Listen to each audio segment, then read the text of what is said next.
चलो, आज का जो हम लोग का टॉपिक है, तो हम लोग आज सीमेंस की 300 पीएलसी। हाँ बोलो। सर वो पीएलसी तो सीमेंस वाली आधी कल करी थी हम लोगों ने। अच्छा, क्या क्या हो गया था कल? सर मैथ ब्लॉक तक की हो गया था हमारा। हाँ तो और सर कंपेयर भी हो गया था, मैथ पीएलसी खत्म हो गई सर। हाँ, वो वाली खत्म हो सीमेंस गई। की। ठीक है। अब सर तो आज हम लोग इसलिए नहीं आएगी सर, ऑनलाइन करने का मन कर रहा था सर। तो हम लोग का अटेंडेंस लग जाएगी ना। हाँ, कोई दिक्कत नहीं है उसके लिए, एज सच मतलब ये क्या नाम है, अटेंडेंस का कोई इशू नहीं है। ठीक है। ठीक है सर। हाँ तो मतलब ये अरे जीबा को भी हम बोल देते हैं, जीबा को। एक मिनट, कॉल करके हम बताते हैं उनका नंबर कहाँ है।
चलिए स्टार्ट करते हैं, और रिकॉर्डिंग हमने ऑन कर रखी है। आज का जो हम लोग का टॉपिक है वो मेन सिमेटिक मैनेजर, सीमेंस 300 पीएलसीज को हम लोग किस तरीके से कॉन्फ़िगर करते हैं, या सीमेंस 300 और 400 हमारे पास जो पीएलसीज होती हैं मार्केट में, उनको हम किस तरीके से प्रोग्राम करते हैं, उसके लिए हमारा ये लेक्चर है। तो उसके लिए हम लोग का सिमेटिक मैनेजर सॉफ्टवेयर यूज़ किया जाता है। इसको अगर हम देखें तो ये अराउंड 600 700 या 1 GB का सॉफ्टवेयर होगा। लिंक मैं प्रोवाइड कर दूंगा। इंस्टॉलेशन प्रोसेस इजी है, ज़्यादा दिक्कत नहीं होती है, विंडो 10 सपोर्टेबल है। तो जिसके पास भी लैपटॉप है वो अपना कर सकते हैं। ठीक है। अब यहाँ पर हम लोग सिमेटिक मैनेजर को जब ऑन करेंगे, इस तरीके से सिमेटिक मैनेजर का हम लोग के पास आइकन है। Semantic manager step 7 version 5.6 semantic. ठीक है। इस तरीके से कुछ आपके पास इंटरफेस दिखाई देगा। अब ध्यान से समझिएगा। मैं इसको यहाँ पर कैंसिल करता हूँ। ठीक है, आपको यहाँ पर कैंसिल करना रहेगा। अब ध्यान से समझिएगा। हम लोग की जो सीमेंस की पीएलसीज हमने पढ़ी है, अभी 200 जो पीएलसी पढ़ी है, वो एक नॉन मॉड्यूलर पीएलसी है। ठीक है। नॉन मॉड्यूलर कह सकते हैं, या थोड़ा सा लिमिटेड मॉड्यूलर है। ज़्यादा उसमें हम लोग इनपुट आउटपुट को एक्सटेंड नहीं कर सकते। बट जो अब हम पढ़ने जा रहे हैं सीमेंस की 300 पीएलसी, ये हमारी पीएलसी रैक टाइप पीएलसी है। रैक टाइप पीएलसी का क्या मतलब होता है? हमने तीन तरीके की पीएलसीज बताई थी, एक थी मॉड्यूलर, एक थी नॉन मॉड्यूलर, और एक थी हमारे पास rack type. Rack type PLC basically क्या होती है आपकी? फुल्ली मॉड्यूलर होती है, जिसमें आप अपने input output, processor, power supply, उसके बाद सीपीयू को भी आप आराम से चेंज कर सकते हैं अपने जितना आपको चाहिए आप उसके हिसाब से चेंज कर सकते हैं। तो यहाँ पर हम लोग अगर रैक टाइप पीएलसी के बारे में पढ़ रहे हैं, तो हमें यहाँ पर अपना सारी चीज़ डिफाइन करनी पड़ेगी। उसका क्या प्रोसेस होता है वो मैं आपको बताने जा रहा हूँ। सबसे पहला प्रोसेस आपके पास यहाँ पर है, फाइल पे जाएंगे, न्यू पे जाएंगे। आपके सामने यहाँ पर आपका प्रोजेक्ट का नेम पूछेगा, तो मैं यहाँ पर प्रोजेक्ट 2 दे देता हूँ। 2 आई थिंक हम लोग का है, तो कोई उसका इशू नहीं है, हम यहाँ पर 3 दे देते हैं या 2 दे देते हैं, क्योंकि यहाँ पर प्रोजेक्ट 2 अलग तरीके से दिखा रहा है। ठीक। अब यहाँ पर हमें क्या करना है? ओके करना है। जैसे ही हम ओके करेंगे, यहाँ पर हमारे पास एक न्यू विंडो खुल के आ जाएगी, जो कि प्रोजेक्ट 2 में basically C program file Siemens के स्टेप 7 प्रोजेक्ट 2 में हमारे पास यहाँ पर प्रोजेक्ट क्रिएट हो रहा है। एक। ठीक है। अब हमें करना क्या है? यहाँ पर राइट क्लिक करनी है, और यहाँ पर राइट क्लिक करके हमें इंसर्ट ऑब्जेक्ट करना है। इंसर्ट ऑब्जेक्ट का क्या मतलब होता है कि हमें अपनी सीमेंस की 300 पीएलसी के हार्डवेयर को यहाँ पर डिफाइन करना है। तो जैसे ही हम सीमेंस 300 या सिमेटिक 300 पे आएंगे, 300 और 400 है, एच स्टेशन, पीसी स्टेशन, ये अलग तरीके के पीएलसीज हैं। तो हम यहाँ पर क्या कर रहे हैं, और अदर स्टेशन मीन्स आपको अगर नहीं पता है तो आप यहाँ पर कर सकते हैं, बट हमें पता है कि हम 300 पे प्रोग्रामिंग कर रहे हैं, तो हम यहाँ पर क्या कर रहे हैं, 300 सेलेक्ट कर रहे हैं। जैसे ही हमने 300 सेलेक्ट किया, यहाँ पर 300 लिख के आएगा, उस पर क्लिक करेंगे तो हार्डवेयर यहाँ पर आ जाएगा, इसमें डबल क्लिक करेंगे तो हार्डवेयर यहाँ पर लिख के आ जाएगा। इस हार्डवेयर को ही हमें यहाँ पर क्या करना है, बताना है, इस हार्डवेयर को ही हमें यहाँ पर डिफाइन करना है। तो हम हार्डवेयर पे डबल क्लिक करेंगे, डबल क्लिक करते ही आपके सामने इस तरीके का एक पेज खुलेगा, ठीक है, इस तरीके का आपको एक दूसरा पेज आएगा, जिसमें आपको अपने हार्डवेयर को डिफाइन करना होता है। यहाँ इस राइट हैंड साइड पे आपके पास कुछ ऑप्शंस होते हैं, उन ऑप्शंस की मदद से हमारे पास यहाँ पे लिखा हुआ है 300, तो 300 पे हम जब प्लस के साइन पे क्लिक करेंगे तो 300 से रिलेटेड हमारे पास जितनी भी चीज़ें हैं, हो गया, स्टार्ट स्टॉप हो रहा है, ठीक। अब टाइमर करो, या एक काम करो, इंटरलॉकिंग कर लो। अब यहाँ पर आपके पास क्या है, सिमेटिक 300, सिमेटिक 300 के अंदर C7 CP CPU FM इस तरीके से लिखा हुआ है। हमें यहाँ पर कुछ चीज़ों का ही यूज़ करना है, ज़्यादा चीज़ों का यूज़ नहीं करना है। तो सबसे पहले हमारे पास क्या होता है, हमारे पास होता है रैक।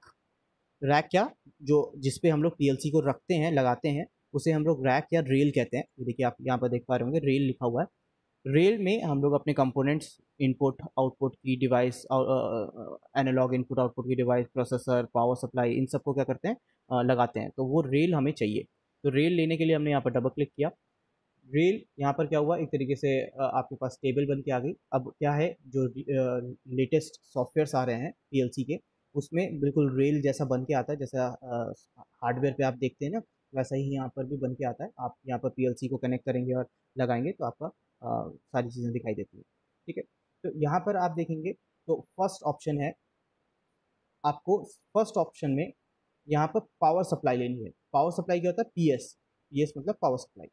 पावर सप्लाई आप यहाँ पर 2 एम्पियर के ले सकते हैं, 5 एम्पियर के ले सकते हैं, और 10 एम्पियर की भी आप यहाँ पर ले सकते हैं। हम यहाँ पर 2 एम्पियर की पावर सप्लाई पे डबल क्लिक कर रहे हैं, और यहाँ पर देखिए हमारी पावर सप्लाई आ गई है। नेक्स्ट ऑप्शन क्या है हमारा, नेक्स्ट ऑप्शन होता है सीपीयू का। पावर सप्लाई के जस्ट बगल में क्या लगता है, सीपीयू लगता है।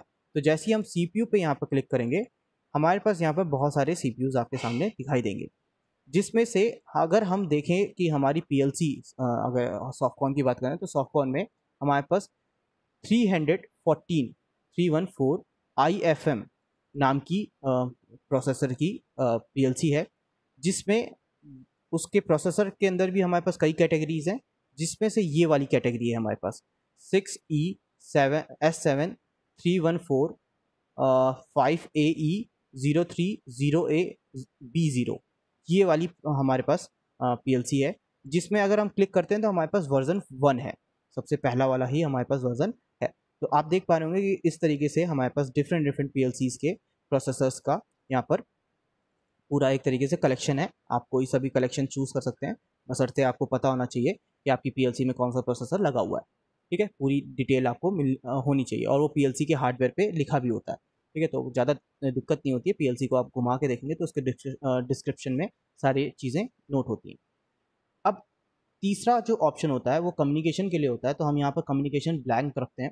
फोर्थ ऑप्शन होता है हमारा यहाँ पर इनपुट आउटपुट का, जिसको कि हम लोग SM, ये बेसिकली SM के नाम से यहाँ पर इनपुट आउटपुट डिफाइन होते हैं। SM पे क्लिक करेंगे तो हमारे पास यहाँ पर AI है। AI का मतलब होता है analog input, AO analog input output, फिर AO means analog output, DIDO means digital input digital output. तो अभी हम लोग क्या करने जा रहे हैं, डिजिटल इनपुट डिजिटल आउटपुट को ही सिमुलेट करने जा रहे हैं। तो डिजिटल इनपुट डिजिटल आउटपुट पे हम लोग क्लिक करेंगे तो हमारे पास यहाँ पर कैटेगरी आई कि आपको जो डिजिटल इनपुट है वो कितना लेना है। डिजिटल इनपुट आपको लेना है 16, एंड डिजिटल आउटपुट आपको कितना लेना है 16, और उसकी वोल्टेज और करंट रेटिंग क्या होनी चाहिए, वोल्टेज रेटिंग होनी चाहिए 24 वोल्ट, और करंट रेटिंग होनी चाहिए 0.5 एम्पियर, ठीक है। ये आपके पास इस तरीके से डिफाइंड है। यहाँ पर क्या लिखा हुआ है 24 volt 0.5, but 6 digital digital input है, और 6 नहीं 8 हमारे पास यहाँ पर डिजिटल इनपुट है, और डिजिटल आउटपुट 8 है। इसी तरीके से यहाँ पर आगे चलते जाएंगे तो आपको मिलता जाएगा, है ना। नेक्स्ट यहाँ पर वैसे क्या नाम है, नंबर्स बढ़ा दिए गए हैं, बाकी सारी चीज़ें आई थिंक वही सेम ही है। बाकी सारी चीज़ें सेम है ना, उसके लिए कोई इशू नहीं है। तो हमें यहाँ पर ये चूज़ करना है, तो हमने यहाँ पर चूज़ किया। तो हमारा क्या हो गया, सबसे पहले पीएस मतलब power supply, then CPU, then third column जो है हमारा ब्लैंक रहता है, देन हमारे पास डिजिटल इनपुट डिजिटल आउटपुट। लेने के बाद हमें यहाँ पर सेव का ऑप्शन क्लिक करना है। सेव हमने कर दिया, देन इसको बंद भी कर दोगे तो कोई दिक्कत नहीं है, क्रॉस कर दिया। अब देखो यहाँ पर हमारे हार्डवेयर पे डिफाइंड हो चुका है क्या, डिजिटल इनपुट डिजिटल आउटपुट। यहाँ पर हम लोग अगर मतलब देखो सीपीयू हमारा पहले से डिफाइन हो गया है, देन सीपीयू पे डबल क्लिक करेंगे तो सीपीयू के अंदर ही हम लोग का प्रोग्राम जाता है। प्रोग्राम के अंदर डबल क्लिक करेंगे तो सोर्स है, सोर्स बेसिकली उसका जो बाय डिफॉल्ट सोर्स रोम होती है ना, वो हमारे पास है। और ब्लॉक, ब्लॉक के अंदर ही हम लोग क्या करते हैं, अपना प्रोग्राम डालते हैं। ब्लॉक पे क्लिक करेंगे और ओबी वन पे हम लोग यहाँ पर क्लिक करेंगे तो यहाँ पर एक ऑप्शन खुल के आएगा जिसमें से आपका ओबी वन नाम है। और यहाँ पर पूछ रहा है कि आपको लैडर लॉजिक्स में प्रोग्रामिंग करनी है या एससीएल में प्रोग्रामिंग करनी है या एफबीडी में प्रोग्रामिंग करनी है। सीमेंस 200 में जिन लोगों ने प्रोग्रामिंग करके देखी है उसमें आपको पता होगा कि हम लोग के पास तीन ऑप्शन होते हैं। ठीक है फिर भी, तो यहाँ पर हमारे पास भी तीन ऑप्शन दिखाई दे रहे हैं, बट हम लैडर लॉजिक यहाँ पर चूज करते हैं। ठीक है, अब यहाँ पर क्या करना है, लैडर लॉजिक सेलेक्ट करने के बाद ओके, ओके करने के बाद 2 सेकेंड्स के लिए वेट करोगे तो नीचे यहाँ पर आप देख पाएंगे आपकी प्रोग्रामिंग, यहाँ पर जो लैडर लॉजिक का पेज है प्रोग्रामिंग के लिए वो ओपन हो जाएगा। अब यहाँ पर हमारे पास पीएलसी तो है नहीं, तो पीएलसी ना होने के केस में हम लोग इस लैडर लॉजिक को एक बार के लिए मिनिमाइज करते हैं। और जो हम लोग का पेज था OB1 वाला, यहाँ पर देखिए OB1 लिखा हुआ है, इसी के जस्ट ऊपर, इसी के जस्ट ऊपर आपके पास यहाँ पर ये देखेंगे नो फिल्टर के बगल में यहाँ पर देखिए सिमुलेशन ऑन ऑफ का ऑप्शन यहाँ पर आ रहा है। यहाँ पर आपका जो ऑप्शन है वो सिमुलेशन ऑन ऑफ का दिखा रहा है। इस सिमुलेशन ऑन ऑफ को आप अगर क्लिक करते हैं तो आपके सामने यहाँ पर पीएलसी का सिमुलेशन आ जाएगा, जिसको कि आप यहाँ पर अपने हिसाब से छोटा बड़ा कर सकते हैं। ठीक है, मैं यहाँ पर इतना इतना बड़ा तो नहीं करूँगा फिलहाल के लिए, इसको थोड़ा सा और छोटा कर देते हैं। ठीक है, इतना छोटा हमारे लिए सही है। और इसके बगल में हम लोग प्रोग्रामिंग ओपन कर लेते हैं, प्रोग्रामिंग को थोड़ा सा बड़ा कर लेते हैं, अरेंज कर लेते हैं अपनी स्क्रीन को। ठीक है, यहाँ पर देखिए हमारे पास प्रोग्रामिंग होगी और इधर हमारे पास इनपुट आउटपुट के लिए ऑप्शन होगा। जिस टाइम पे हम लोग सॉफ्टवेयर को इंस्टॉल करेंगे उस टाइम पे हमारे पास ना ही ये होता है ना ही ये होता है, केवल यही दिखाई देता है, सीपीयू हम लोग के पास दिखाई देता है। ठीक है, तो हम बिल्कुल फ्रेश फ्रेश लेके दिखा रहे हैं आपको। अब देखिए यहाँ से हम लोग इनपुट आउटपुट लगाएंगे, यहाँ पर हमारा सिमुलेशन होगा। सीपीयू पहले से है, हमें इनपुट चाहिए और आउटपुट चाहिए, तो यहाँ पर ऑप्शन ऊपर आता है इंसर्ट का। इंसर्ट में आप देखेंगे इनपुट वेरिएबल तो आई बी लिख के आएगा और आउटपुट वेरिएबल तो क्यू बी लिख के आएगा। ठीक है, इसका मतलब आई से इनपुट और क्यू से आउटपुट को हम लोग यहाँ पर डिफाइन करते हैं। नेक्स्ट यहाँ पर हमारे पास केवल 0 से लेके 7 तक है, मतलब 8 इनपुट आउटपुट वाला है। ठीक है, तो हमें कोई दिक्कत नहीं, हमने 16 दे रखा है, हमारे लिए ज़्यादा ही है, कोई दिक्कत नहीं। अब याद रखना कि जो हम लोग की पीएलसी वर्क करती है प्रोटोकॉल, आपको पता होगा कि सीमेंस की जो 200 वाली पीएलसी थी वो हमारी कितने पे वर्क करती है, 1 मिनट रुकना।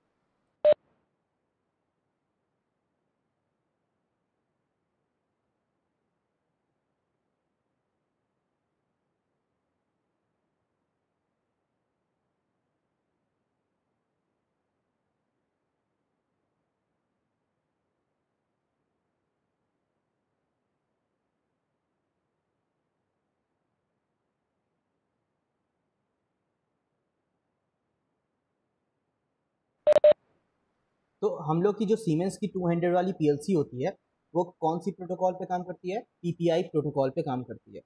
ठीक है, तो सीमेंस की 300 पीएलसी हमने बताया था कि एमपीआई प्रोटोकॉल पे काम करती है, मल्टी पॉइंट इंटरफेस प्रोटोकॉल पे यहाँ पर काम करती है। तो हमें यहाँ पर क्या करना है, एमपीआई प्रोटोकॉल को चूज करना है। ठीक है, हम एमपीआई प्रोटोकॉल चूज नहीं करेंगे तो यहाँ पर कम्युनिकेशन सही से बैठेगा नहीं। ठीक, तो एमपीआई प्रोटोकॉल हमने यहाँ पर चूज किया। नेक्स्ट अब हमें यहाँ पर क्या करना है, प्रोग्रामिंग करनी है, तो हमने एनो ले लिया, हमने यहाँ पर आउटपुट ले लिया। एनो का एड्रेस हमें पता है क्या होता है, आई 0.0, सॉरी 0.0 इंटर। और आउटपुट का एड्रेस क्या होता है, Q 0.0 इंटर, ठीक है, I 0.0 और Q 0.0 आपके पास हो गया। टूडेज क्लास ओके 4 बजे।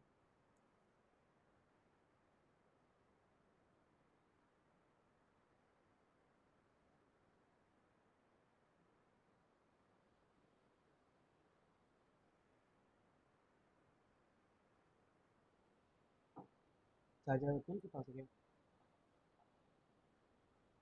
अभी दे देंगे। अब देखो यहाँ पर क्या है, हमने क्या किया, इनपुट का एड्रेस I 0.0 एंड आउटपुट का एड्रेस Q 0.0 हमने यहाँ पर दे दिया। देन हमें अपनी जो भी प्रोग्रामिंग है उसे यहाँ पर डायरेक्टली डाउनलोड करना है। उसमें कंपाइलेशन का प्रोसेस था, इसमें कंपाइलेशन का प्रोसेस यहाँ पर नहीं है। डाउनलोड पे क्लिक करेंगे, डाउनलोड देखिए यहाँ पर हो जाएगा। देन यहाँ पर मॉनिटर का ऑप्शन आएगा, मॉनिटर का ऑप्शन पे हम क्लिक करेंगे तो देखिए मॉनिटर के ऑप्शन पे क्लिक करने पे यहाँ पर आपको स्टॉप दिखाई दे रहा है, क्योंकि अभी पीएलसी आपकी क्या है, स्टॉप मोड में है। आपको यहाँ पर रन मोड पे क्लिक करेंगे। हाँ सर हाँ हाँ सर ये PLC 300 हम लोग के पास वहाँ अपने सेंटर पे है। हाँ सेंटर पे है, बट क्या उसमें क्या है, थोड़ा सा वो थोड़ी सी टूट टूट गई है, ठीक है, एक बार गिर गई थी तो वो उसमें शायद कुछ क्रैक हो गया है। बट आपको दिखा दूंगा मैं, ठीक है, तो आपको समझ में आ जाएगा। अच्छा ठीक है। सर, ये सीमेंस के बाद कौन से ने दूसरी PLC सर, दो चार PLC सर बताया गया था कोर्स हाँ में। हाँ दो तो हम लोगों ने कर लिए, एलन हाँ ब्रेडली और मित्सुबिशी, तीसरी सीमेंस हो गई। हाँ। अब नेक्स्ट फोर्थ आएगा कौन अपने सी पास थी? मॉडिकॉन, मॉडिकॉन। ठीक ठीक स्नाइडर ठीक। कंपनी की है। स्नाइडर जी जी कंपनी का जो सॉफ्टवेयर होता है उसको बता दूंगा। जी जी। चलो, और कोई क्वेश्चन? चलो ठीक है। तो यहाँ पर आपके पास देखिए नीचे रन मोड पे, यहाँ पर देखिए रन दिखाई दे रहा है, ठीक है, ये बार बार रन हो रहा है और यहाँ पर रन मोड हो गया है। अब आप क्या करेंगे, यहाँ पर इनपुट को प्रेस करेंगे तो देखिए आउटपुट आपका क्या हो रहा है, ऑन हो रहा है। यहाँ पर देखिए ग्रीन हो जा रहा है पूरा सिंबल, और ये आउटपुट भी यहाँ पर देखिए टिक होके दिखा रहा है। टिक बेसिकली यहाँ पर आपको करके दिखाएगा, जिससे आपको पता चलेगा कि आपका आउटपुट ऑन भी हो रहा है कि नहीं हो रहा है। ठीक है, तो इनपुट पे यहाँ पर क्लिक किया तो आउटपुट अपने आप ही क्या हो रहा है, ऑन हो रहा है, इसका मतलब हमारा सही चल रहा है। अच्छा, यहाँ पर होल्डिंग का कॉन्सेप्ट यूज़ कर सकते हैं, कोई दिक्कत नहीं है, बट यहाँ पर ना भी करें तो कोई दिक्कत नहीं है, क्योंकि ये देखिए यहाँ पर क्या है, आपका सिमुलेशन में टिक ऑप्शन है, मतलब एक आप टिक करेंगे तो लगातार आउटपुट चलता रहेगा। ठीक है, तो अगर पुश बटन होता तो होल्डिंग लगा देते, अभी हम लोग सिमुलेशन कर रहे हैं तो होल्डिंग लगाने की जरूरत नहीं है। अब बात ये आती है कि हम यहाँ पर स्टॉप मोड में आएंगे, अगर कोई चेंजेस करना है प्रोग्राम में तो स्टॉप मोड में आएंगे। ये जो चश्मा है, चश्मे को हम यहाँ से क्या करेंगे, हटाएंगे। ठीक है, चश्मे को यहाँ पर हम हटाएंगे। अब यहाँ पर अपना जो भी चेंजेस करना है वो हम चेंजेस कर सकते हैं। अच्छा, नेटवर्क यहाँ पर बढ़ाना है तो नेटवर्क बढ़ाने के लिए आपको यहाँ पर क्लिक करना होगा, और ये देखिए यहाँ पर क्या ऑप्शन आ रहा है, न्यू नेटवर्क का ऑप्शन आ रहा है। जैसे ही आप क्लिक करेंगे आपके पास ये न्यू नेटवर्क यहाँ पर बन के आ जाएगा। मेमोरी एड्रेस कौन सा होता है यहाँ पर, मेमोरी एड्रेस यहाँ पर भी वही M0.0 जो हम लोग ने पढ़ा है, वही यहाँ पर मेमोरी एड्रेस भी होता है। ठीक है, तो यहाँ पर भी मेमोरी एड्रेस कोई चेंजेस नहीं दिखाई देगा। अब अ, अगर हमें टाइमर यहाँ पर चलाना है तो हम टाइमर यहाँ पर डायरेक्टली कैसे चलाएंगे वो देखो। टाइमर पे क्लिक किया, यहाँ देखो तो आपको दिखाई देगा कि यहाँ पर जो टाइमर्स की नंबर्स हैं वो कुछ ज़्यादा ही हैं, और जो उसके उसके उसका नाम है वो भी डिफरेंट है। ठीक है, वहाँ पर तो सीमेंस 200 में बिल्कुल एलन बेडली जैसा ही दिखाई दे गया था, टी ऑन था, टी ऑफ था, और टी ऑन आर था, मतलब RTO था, है ना। तो यहाँ पर उस तरीके का सिस्टम नहीं है। यहाँ पर ऐसा क्यों नहीं है, तो देखो यहाँ पर अगर हम एस पल्स पे F1 क्लिक करेंगे, F1 क्लिक करेंगे, ठीक है, तो ये आई थिंक कुछ ज़्यादा चीज़ें तो नहीं दिखा रहा है, तो दिखाना चाहिए था। F1 ये दिखा रहा है।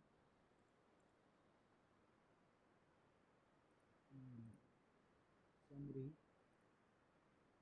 एक मिनट, देखो यहाँ पर हम लोग के पास आ गया है। अब हम देखते हैं कि हमें क्या चाहिए, टाइमर चाहिए, क्या चाहिए।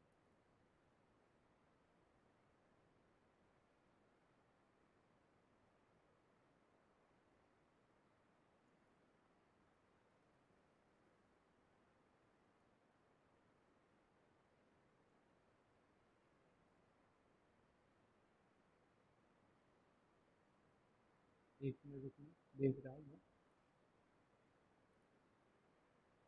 हाँ, अगर हम देखें तो हम लोग क्या चीज़ ढूंढ रहे थे, हम लोग यहाँ पर ढूंढ रहे हैं ये एस पल्स। ठीक है, तो हम लोग यहाँ पर सर्च कर सकते हैं S underscore pulse.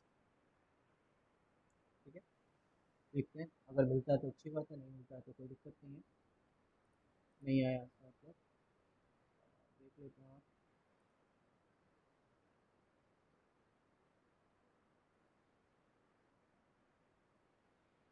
Mohammad Khalid,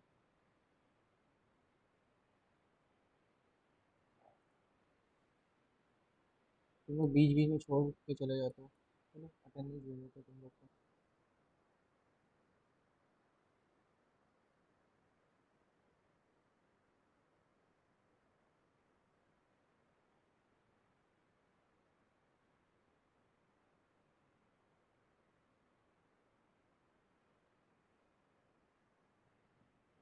चलो, तो यहाँ पर देखो, अभी हम लोग का जो बेसिकली यहाँ पर नहीं दिखाई दे रहा है, तो उसके लिए कोई इशू नहीं है। देखो, ये जो एस पल्स है, ये आपका एक ऐसा टाइमर है जिसमें केवल और केवल आपका पल्सेटिंग फॉर्म ऑफ इनपुट को ये क्या करता है, एक मतलब काम करता है। ठीक है, इसमें डीएन होता है। ये जो आपको दिखाई दे रहा है, इसका फुल फॉर्म होता है ये बेसिकली टीऑन टाइमर है हमारे पास। ठीक है, अगर हम इसमें F1 क्लिक करते हैं, देखिए इसका फुल फॉर्म आता है कि नहीं आता है। नहीं आ रहा है, बूलियन टाइप आ रहा है।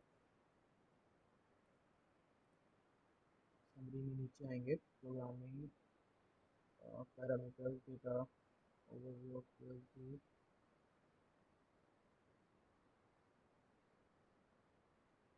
Timer instruction. देखिए यहाँ पर आ गया ना, टाइमर इंस्ट्रक्शंस में आएंगे तो देखिए जो S underscore O D T है, इसका फुल फॉर्म क्या है, ऑन डिले S5 टाइमर। ठीक है, अब इस पे अगर हम क्लिक करते हैं तो यहाँ पर हमारे पास उससे रिलेटेड जितनी भी थ्योरी है वो आ जाती है। यहाँ पर थोड़ा सा ये सॉफ्टवेयर थोड़ा सा न्यू था, है ना। यहाँ पर जो सॉफ्टवेयर सिस्टम्स में पड़े हैं वो थोड़ा सा पुराने हैं, तो उसमें दूसरा तरीका है सर्च करने के लिए, उसमें तुरंत ही आ जाता है। इसमें यहाँ पर नहीं आ रहा है तो कोई दिक्कत नहीं है। हमने यहाँ पर समरी में गए, समरी में जाने के बाद आपके पास टाइमर इंस्ट्रक्शंस पे आपको जाना है। ठीक है, इसी तरीके से काउंटर इंस्ट्रक्शन पे जाना होगा तो काउंटर इंस्ट्रक्शन पे चले जाएंगे। अभी टाइमर इंस्ट्रक्शन में अगर हम देखें तो एस पल्स क्या होता है, पल्स S5 टाइमर होता है। ठीक है, यहाँ पर पल्स S5 टाइमर, इसको डिफाइन कैसे किया जाता है वो भी देख लेते हैं, और इसकी थ्योरी क्या होती है वो भी हम यहाँ पर देख लेते हैं। ठीक है, तो यहाँ पर देखो S pulse timer start specified timer, मतलब इसको पढ़ना पड़ेगा। ठीक है, यहाँ पर कुछ वेव फॉर्म लिखी हुई है। अच्छा, बात ये आती है कि इसको यूज़ कैसे किया जाता है, तो यूज़ देखो यहाँ पर कैसे लिखा हुआ है। सबसे पहले आपने एक इनपुट ले लिया, उसको सेट पे इसके स्टार्ट पॉइंट पे लगा दिया। टीवी यहाँ पर क्या है, टीवी जो ये टीवी लिखा हुआ है बेसिकली ये प्रीसेट है, और इस प्रीसेट को लिखने का तरीका यहाँ पर थोड़ा सा अलग है। वहाँ पर हम लोग डायरेक्टली 10 दे देते थे तो काम हो जाता था, यहाँ पर 10 देने पे काम नहीं होगा। यहाँ पर तुम्हें लिखना पड़ेगा S5 टाइम हैश 2 सेकेंड या 10 सेकेंड, जो भी तुमको देना है वो तुम यहाँ पर इस तरीके से लिखोगे। इस चीज़ का स्पेशली ध्यान रखना, क्योंकि यहाँ पर गलती कर सकते हो तुम लोग। ठीक है, तो यहाँ पर फिर से हम लोग आ जाते हैं, बैक बैक आ जाते हैं, और जो भी हम लोग का टाइमर है उसको ले लेते हैं। ये जो हमारे पास एस पल्स था उसको हमने क्लिक किया। क्लिक करने के बाद यहाँ पर क्या है, हमने इनपुट दे दिया।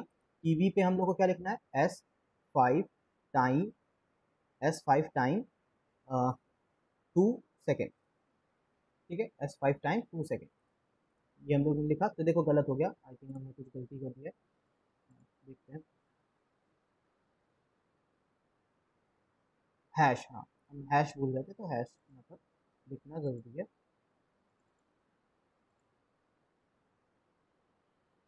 यहाँ पर हैश लिख दो और 2 सेकेंड। ठीक है, एक नहीं होती है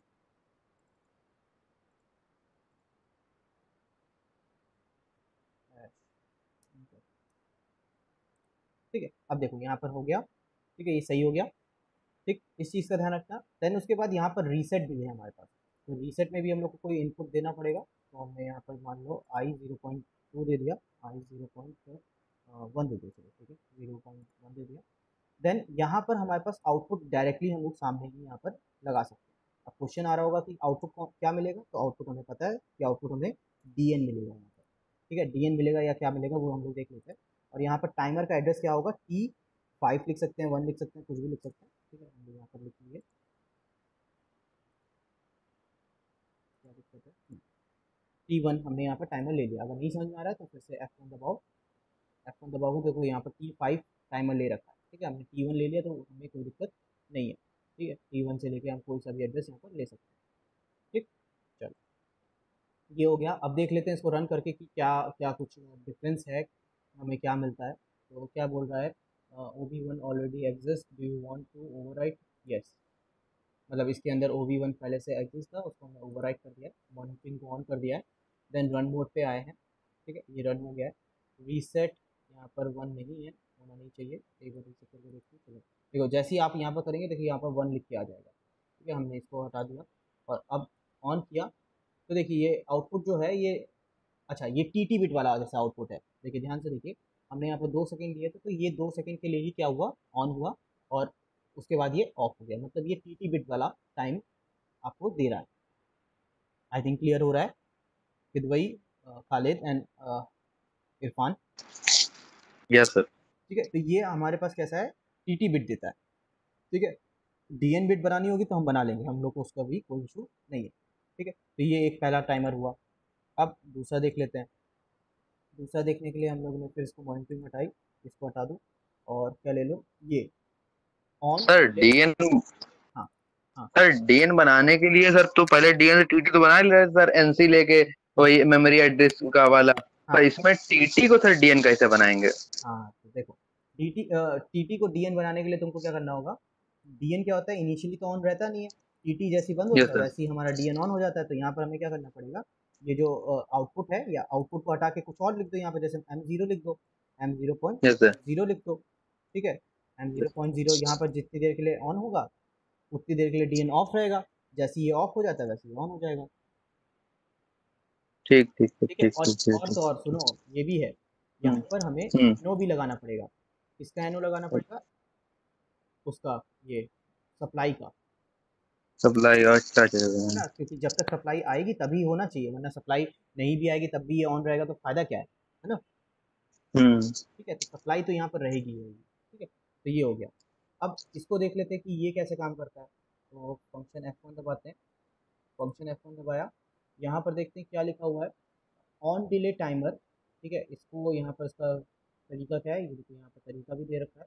बट हम लोग देख लेते हैं कि यहाँ पर काम क्या होता है। काम के लिए हमें पढ़ना पड़ेगा, the current time value can scan output. ठीक है, द टाइमर इज रीसेट। ठीक है, S input, a signal change is always necessary in order to enable timer. देखो यहाँ पर बोल दिया ना कि एक signal change is necessary for in order to enable the timer, मतलब 0 से 1 होना चाहिए। फिर उसके बाद क्या है, timer runs for the time interval specified at the TV as long as the signal state at at input positive, मतलब एस पे जब तक पॉजिटिव आता रहेगा तब तक हमारा टीवी तक चलता रहेगा। The signal state at output Q is 1 when the timer has elapsed without error and the signal state, ठीक है, 1 when the क्या लिखा हुआ, when the signal state changes 1 to 0 when, हाँ अच्छा ये कुछ अलग ही टाइप का है, तो देख लेते हैं इसको भी रन करके। इसमें हम लोग को क्या लिखना है, S5 टाइम हैश 3 सेकेंड्स लिख देते हैं, या 3 सेकेंड। देन उसके बाद यहाँ पर हमें कोई रीसेट देना है, तो रीसेट देने के लिए हम लोग क्या ले लेते हैं, I 0.1 ले लेते हैं। चलो अब देख लेते हैं। अच्छा यहाँ पर हम लोग को टाइमर का एड्रेस देना है, T1 दे देते हैं। अच्छा इसको हटाना, इसको क्या करें, इसको हटा दें। हो गया तुम्हारा इंटरलॉकिंग। इंटरलॉकिंग के लिए तुम क्या करोगे, एक स्टार्ट बटन और एक दूसरा स्टार्ट बटन, 2 स्टार्ट बटन लोगे और एक स्टॉप बटन लोगे। ठीक है, और रंग बनाओगे वहाँ पर, 2 रंग बनाओगे। पीएलसी में हाँ, 2 रंग, 2 इनपुट से कंट्रोल होगी। अब उनको इंटरलॉक करना है, सोचो क्या करना पड़ेगा। हार्डवेयर से भी करना है, सॉफ्टवेयर से भी करना है। चलो, तो यहाँ पर अब इसको करके देख लेते हैं, डाउनलोड करते हैं।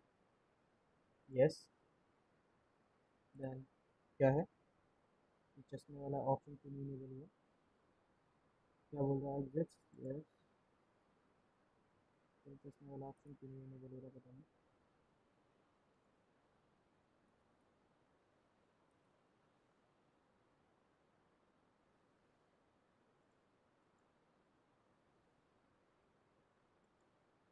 कुछ हमने छोड़ा है क्या यहाँ पर? VI,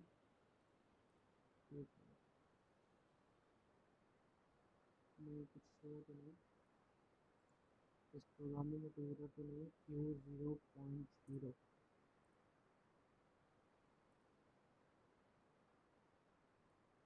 क्या MPI प्रोटोकॉल चेंज हो गया?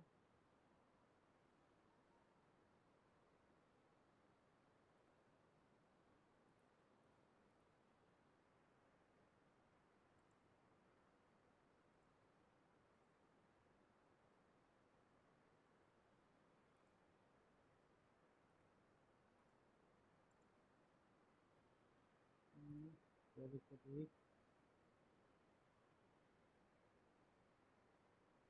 अच्छा रन मोड पे है ना, ठीक है, हो गया। हाँ ठीक है, और रन मोड पे था इसलिए ऐसा हो रहा था। चलो, तो यहाँ पर अब कर लेते हैं, ये रन मोड पे हो गया। अब जैसे इसको ऑन करते हैं तो देखो यहाँ पर क्या होगा, जैसे 2 सेकेंड्स, अच्छा ये क्या है, ये पूरा पूरा DN है, देख पा रहे होगे। ये क्या है, जब हमारा टाइमिंग जितना हमने दिया था उतना खत्म हो गया, ठीक है, तो ये यहाँ पर क्या हो गया, आउटपुट ऑन हो गया। मतलब अगर तुम्हें TT बिट चाहिए तो तुम यहाँ पर एस पल्स यूज़ कर सकते हो, ठीक। अगर तुम्हें DN चाहिए तो तुम यहाँ पर क्या यूज़ कर सकते हो, OT, ये ODT टाइमर जो है, ऑन डिले टाइमर, वो तुम यहाँ पर यूज़ कर सकते हो। आई थिंक क्लियर हो गया होगा सबको।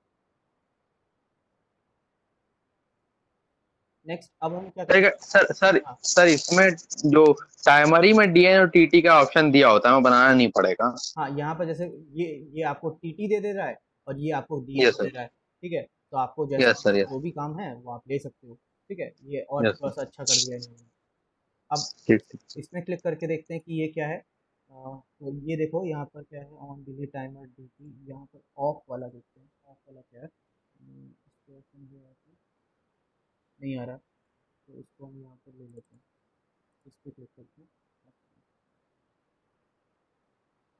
तो देखो ये क्या है, आपके पास ये है जो ODTS है, वो एक रिटेंटिव टाइमर है, ठीक है। अब रिटेंटिव का यहाँ पर अलग मतलब हो सकता है, मे बी इसको तुमको पढ़ना पड़ेगा।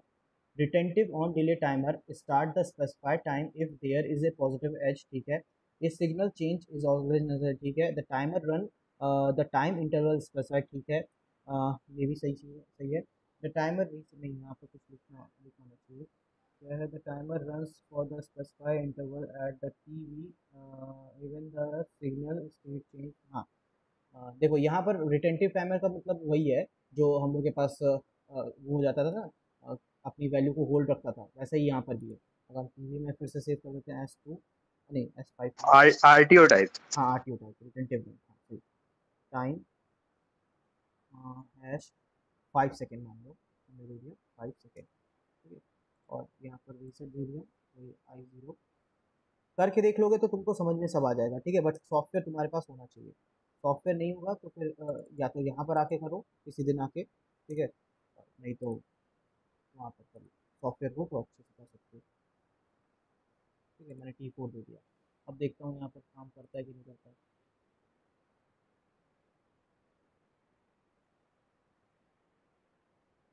1 मिनट, स्टॉप किया, ये फिर चश्मे वाला हट गया। अच्छा,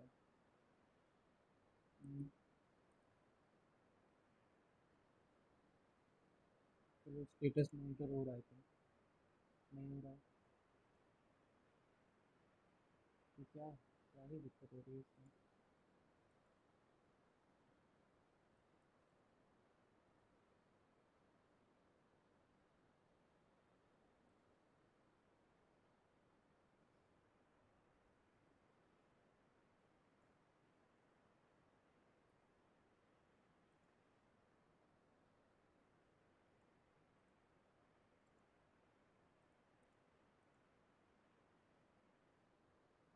सॉफ्टवेयर बग है इसमें थोड़ा सा, ठीक है, इसमें बार बार स्टेटस का जो, अच्छा यहाँ पर क्लिक करना पड़ेगा तभी होगा।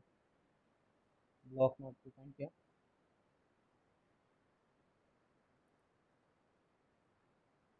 ठीक है, ठीक है। नेक्स्ट यहाँ पर क्या है, कैसे स्टार्ट करेंगे, ये क्या है, अगर हमने स्टॉप कर दिया, अब देखो यहाँ पर क्या हुआ कि हमारा स्टॉप करने के बाद भी जो टाइमर था उसने क्या किया, अपनी टाइमिंग को कंप्लीट किया और आउटपुट को देखिए यहाँ पर ऑन कर दिया, मतलब यहाँ पर सप्लाई हट गई है तब भी हमारा जो टाइमर है वो काम कर रहा था। ठीक है, देखते हैं फिर से स्टार्ट करके ऐसा कुछ हो तो नहीं रहा है। स्टॉप और रीसेट दबाते हैं, रीसेट को हमने ऑन किया और फिर इसको ऑन किया और इसको ऑफ कर दिया, तो देखो यहाँ पर ऑफ कर दिया सप्लाई को, तब भी हमारा जो टाइमर है वो क्या कर रहा है, काम कर रहा है। मतलब इस वाले टाइमर के लिए आपको सप्लाई देने की ज़रूरत, मतलब एक बार ट्रिगर करने की ज़रूरत है, बट अगर आपने इसको ज़ीरो कर दिया तब भी आपका जो टाइमर है वो स्टॉप नहीं होगा, वो अपना काम करता रहेगा। ठीक है, आई थिंक क्लियर हो गया होगा ये। ठीक है, ये उस तरीके का रिटेंटिव टाइमर नहीं है जिस तरीके का आप लोगों ने पहले पढ़ा था। ठीक है, ये थोड़ा सा अलग है, जिसमें आपकी सप्लाई अगर आ रही है तब भी काम होगा और नहीं आ रही है मीन्स ऑन करके आपने ऑफ कर दिया तब भी यहाँ पर देखिए काम आपको दिखाई दे रहा है। ठीक है, अगर इसके बारे में और थोड़ा सा जानना है तो F1 अगर आप प्रेस करेंगे तो इसकी पूरी जो थ्योरी है यहाँ पर, और जो नीचे डिस्क्रिप्शन है देखिए यहाँ पर क्या लिखा हुआ है, if the signal state I 0.0 changes from 0 to 1 positive edge, the timer will start, the timer run without regard to the signal change 1 to 0। मतलब यहाँ पर टाइमर जो है हमारा, ये जो T5 टाइमर, ये RTU टाइमर है, ये आपका जो इनपुट है उसके अब 1 से 0 होने पे भी कोई भी फर्क इसमें नहीं पड़ेगा, ये चलता रहेगा, क्योंकि यहाँ पर यही लिखा हुआ है कि the timer run without regard to the signal change I 0.0 from 1 to 0।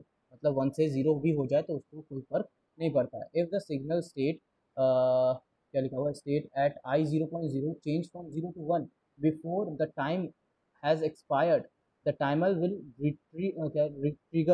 रिट्रिगर्ड and the output will one if the timer, हाँ, अच्छा तो करके देख लेते हैं इसका क्या मतलब है, इसको करके देख लेते हैं तो ज़्यादा अच्छे से समझ में आएगा।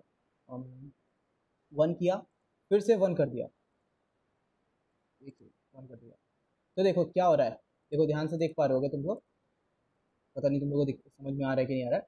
यहाँ पर क्या है कि अगर आपने इनपुट को वन करके ज़ीरो कर दिया, ठीक है, और ज़ीरो तब तक किए रहे जब तक उसके टाइमर का जो आपने प्रीसेट दे रखा है वो एक्यूमुलेटर, जो यहाँ पर ये जो एक्यूमुलेटर काउंट हो रहा है ना, वो जब तक ज़ीरो नहीं हो जा रहा है, अगर तब तक आपने अपने इनपुट को बंद कर रखा है तो कोई फ़र्क नहीं पड़ेगा। ठीक है, बट आपका जो अगर इनपुट है वो ज़ीरो से फिर से वन हो गया, विद टाइमर अभी तक ख़त्म, अपनी वो एक्यूमुलेटर जो है अपनी प्रीसेट तक नहीं पहुंचा था, अगर उसी के बीच में तुमने क्या किया, अपने इनपुट को ऑन कर दिया, तब यहाँ पर क्या होगा, वो फिर से उसी प्रीसेट से स्टार्ट होगा।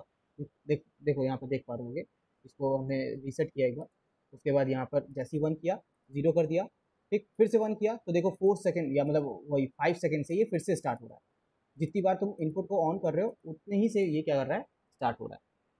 ठीक है, इस तरीके के टाइमर को यहाँ पर रिटेंटिव टाइमर बोला गया, मतलब ये थोड़ा सा अलग टाइमर है एज कम्पेयर टू जितने टाइमर तुम लोगों ने अभी पढ़े हैं।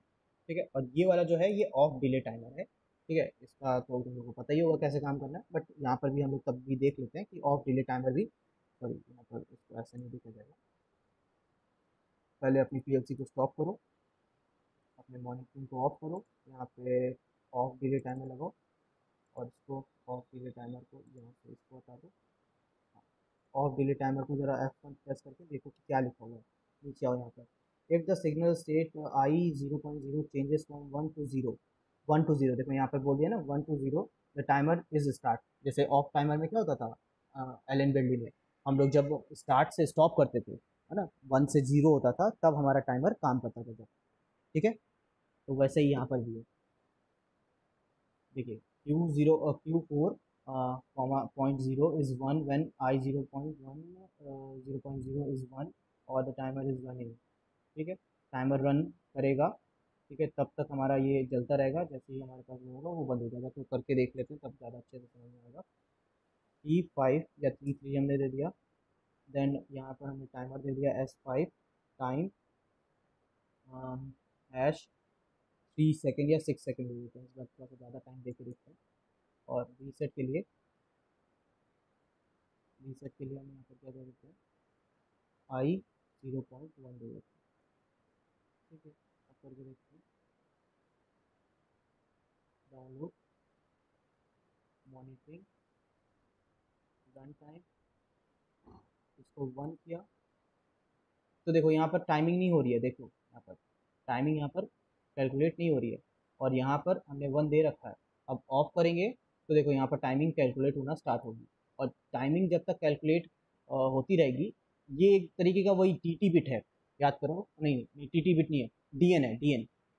याद करो टी ऑफ में क्या होता था, कि हम लोग जब इनपुट देते थे तो हमारा डीएन तुरंत ऑन हो जाता था, और जैसे ही उसकी सप्लाई को ऑफ करते थे तो डीएन थोड़ी देर और चलता था, उसके बाद बंद होता था, जब वो टीटी अपना काम कर लेता था, जब एक्यूमुलेटर और पीसेट इक्वल हो जाते थे तब हमारा डीएन बंद हो जाता था। ठीक है, वही काम यहाँ पर भी हो रहा है, ये एक तरीके का डीएन आपको दे रहा है जो एल एन बेंडी में यूज़ होता था। अब मुझे बताओ तुम लोगों को कोई डाउट है इसमें? आई थिंक मुझे लग रहा है कि अभी कुछ चीज़ें समझ में नहीं आई होंगी टाइमर में, ठीक है, क्योंकि यहाँ पर चीज़ें थोड़ा सा चेंज है। तो अगर कल कल आके देख लेंगे एक बार सिस्टम पे। तुम एक बार देख लेना आके सिस्टम पे, और उसके बाद रिकॉर्डिंग कर लेना, ठीक है।